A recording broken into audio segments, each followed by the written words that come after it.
चम्मच हाथ में मुंह में डाल के खा रहे हैं. इज इट यूजुअल, नॉर्मल और एबनॉर्मल? अरे इसमें कौन सी बड़ी बात है? ढाबे में गए, चम्मच लिया, खा रहे हैं. दिमाग तो यही बोल रहे हैं ना आपको.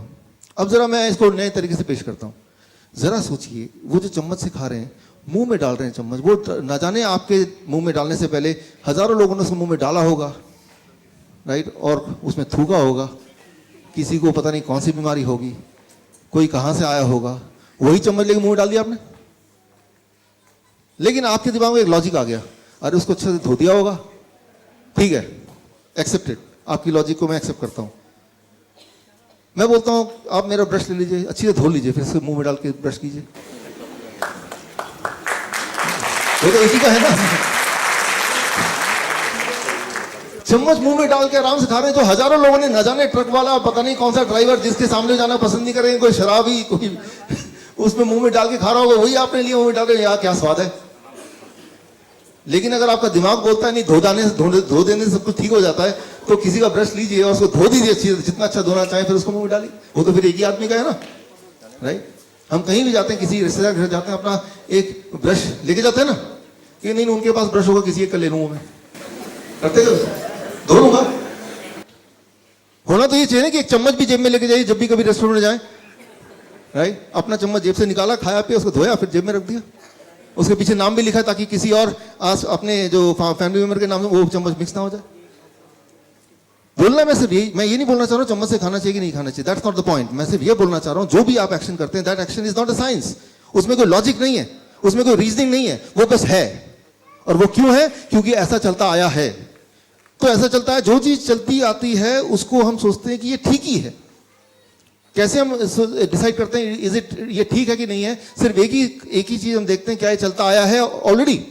अगर दिमाग ने उसको कई बार ऑलरेडी देख चुका है हमारे एक्सपीरियंसेस में, तो ब्रेन बोलता है दिस इज ओके, फिर चाहे वो हमारा नुकसान भी क्यों ना कर रहा हो. बस ये छोटी सी बात I want to make you understand. For example, अगर हम बीमारी की बात करें, दुनिया में इस तरह के शहरों में, जैसे फरीदाबाद है, दिल्ली है, न्यूयॉर्क है, होचिनमिन है, बैंकॉक है, जो बड़े बड़े शहर हैं, जो मेट्रो सिटी जिसे बोलते हैं, 30% of the death, every third death is because of heart disease. आपको बताइए ये बात. पहला सबसे बड़ा कारण इस तरह के शहर में मरने का है वो heart disease, you know that. Second सबसे बड़ा कारण मरने का वो है कैंसर.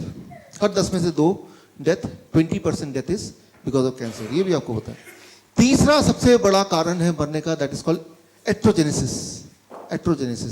एट्रोजेनेसिस कॉजेज. अब एट्रोजेनेसिस कॉजेज क्या है?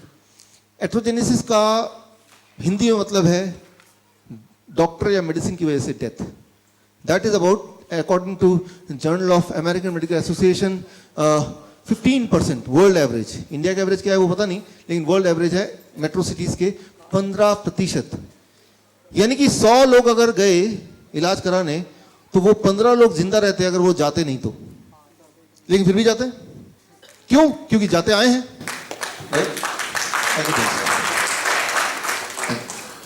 क्योंकि जाते आए हैं. ये तो आंकड़े दिखा रहे हैं, ये मेरे आंकड़े है नहीं, जर्नल ऑफ अमेरिकन मेडिकल. अच्छा, इसको और मैं रोबोस्ट करता हूं.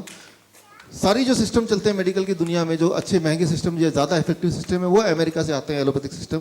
अमेरिका का हेल्थ आप देखें, अमेरिका दुनिया में सबसे ज्यादा खर्च करता है हेल्थ पे, अपने सिटीजन पे. That you all know.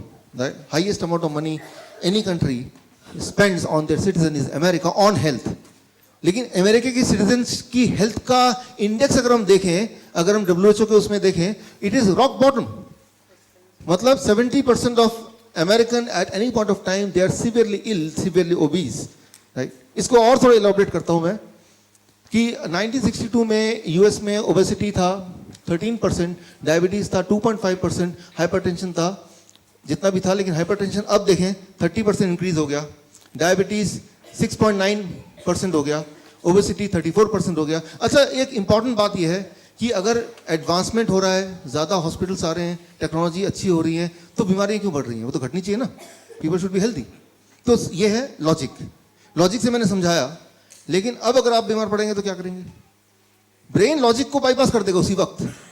Brain बोले छोड़ो लॉजिक, कोई मतलब नहीं है, आप देखो पहले क्या हो रहा था, and brain will follow that, right.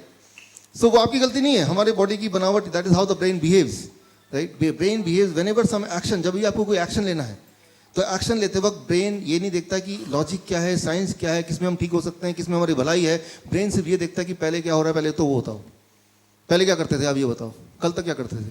Chances ये हैं कि जो भी आप कल तक करते थे, जो भी आप देखते आए हैं, चांसेस ये हैं कि चाहे उससे नुकसान हो रहा हो या फायदा हो रहा हो, you will still do that, right.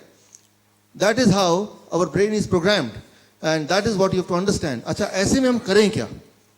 तो ये तो सारी सिचुएशन है, राइट।